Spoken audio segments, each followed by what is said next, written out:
Every state is operated by an organized minority, a ruling class. That class may rule by divine right, wealth, the authority granted to them by their birth, or even in the name of the people, but there will always be two groups, the rulers and the ruled. Brutal warlords and dictators can rule through raw force for a time, but that's a brittle power that can easily snap. Eventually, every regime requires a political formula that grants their rule legitimacy in the eyes of the public.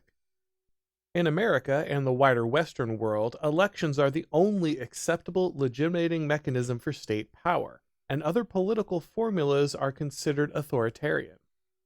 Both major political parties have made a habit of calling the validity of America's elections into question for decades, but with the federal indictment of former President Donald Trump on Tuesday, an incredibly dangerous line has been crossed. The criminalization of political opposition in America threatens to become a common feature of the electoral process, shattering the illusion of legitimacy that has held our decadent ruling class in power for so long. Conservatives like to see their elections as practical affairs, a contest between two competitors in the marketplace of ideas vying for support and the chance to implement the priorities of their supporters. Once every 4 years, Americans walk down the supermarket aisle and evaluate their choice for president like they're selecting a brand of toothpaste, then go on about their business. But the relationship between rulers and the ruled is far more metaphysical than most voters are willing to admit.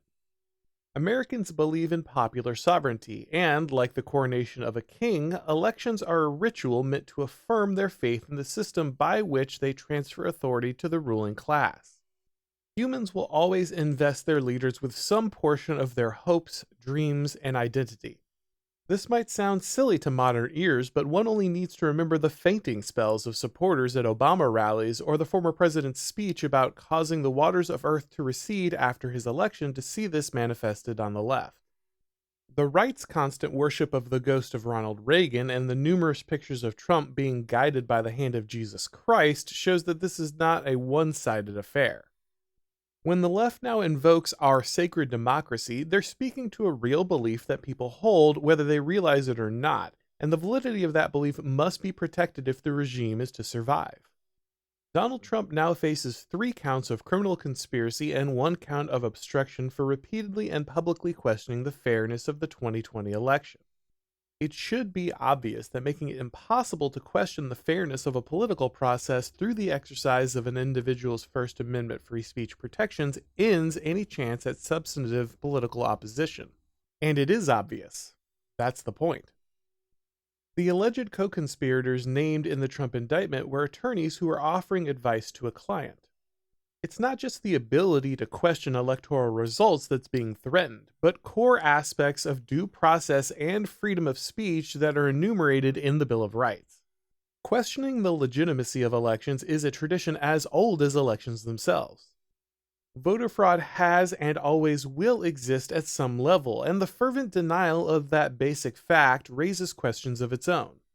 The slogan, "Vote early and vote often," has been jokingly used to refer to the wildly corrupt machine politics of Tammany Hall in New York or various leaders in Chicago. The highly disputed election of 1877, which ended with the installation of Rutherford B. Hayes in the Oval Office, required a backroom congressional deal to keep the nation from tearing itself apart after the Civil War. American history is full of examples, but in general, elections have conveyed legitimacy because individuals could exercise their right to free speech and raise questions if they felt that the process was in some way compromised. Coronations are about the rigid transfer of unquestioned authority. Elections are not. The first election to imprint itself on my political consciousness was the presidential contest between George W. Bush and Al Gore when I was in high school. As a native Floridian, it was impossible to ignore the fact that your home state was at the center of the most controversial election in living memory. I vividly remember college professors, media pundits, and Democratic politicians endlessly challenging the validity of the election and attacking Bush as an illegitimate president who stole the election throughout both of his terms in office. No charges were ever brought, and no one went to jail for their assault on our sacred democracy. The ability of the other side to question the election didn't create an existential threat to the political system. Since then, the losing side of each presidential election has never granted full legitimacy to their victorious opponent. A number of Republicans and conservative media personalities questioned Barack Obama's ability to hold office with the birth certificate scandal in 2008. Democrats lost their mind with the election of Donald Trump in 2016, calling for the destruction of everything from the Electoral College to the Senate before eventually settling on the fake Russian collusion narrative. Celebrities made endless and unbearable montage videos demanding the removal of the duly elected president, and Senator Kamala Harris claimed that voting machines had been hacked right in front of her eyes. Again, none of these people went to jail. None of these people were threatened with criminal charges for questioning the validity of the election. There are, of course, blatant examples of election interference in our recent past, but no one in power seems to care very much. The Democratic National Committee conspired with the Hillary Clinton campaign to rig the primary against her populist opponent, Bernie Sanders. Sanders was a grifter and a coward who immediately sold his delusional supporters down the river for a pat on the head, so no one makes much of it now, but the subversion of democracy was obvious and no one has ever paid a price. Thanks to the Twitter files, we know that multiple divisions of the state security apparatus pressured social media companies to suppress or completely lie about critical information like the Hunter Biden laptop story in order to manipulate the outcome of the 2020 election. Time magazine even had the unimaginable hubris to print a victory lap article about the secret, shadowy cabal that saved the 2020 election. We don't need to speculate about burst water pipes and magical ballot drops at 3 a.m. because progressive elites have been more than happy to brag about how they subverted the mechanics of the election through mail-in voting, media manipulation, and the direct interference of federal agencies. Americans may be subjected to endless propaganda about how a corrupt dementia patient won the most votes ever in the most free and fair election in the nation's history, but the average person isn't buying it. An election so free and so fair that anyone who questions it is censored.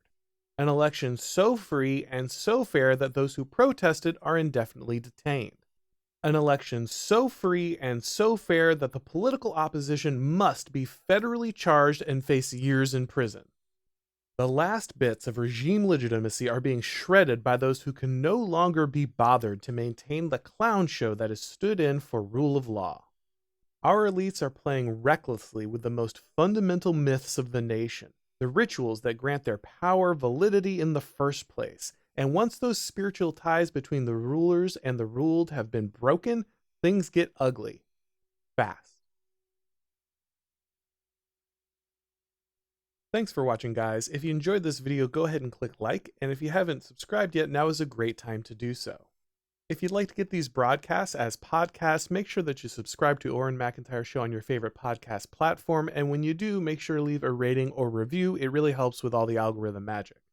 If you'd like to follow me on Twitter or Substack or Gab, if you'd like to watch these videos on Rumble or Odyssey, the links to do all of that are down below in the description.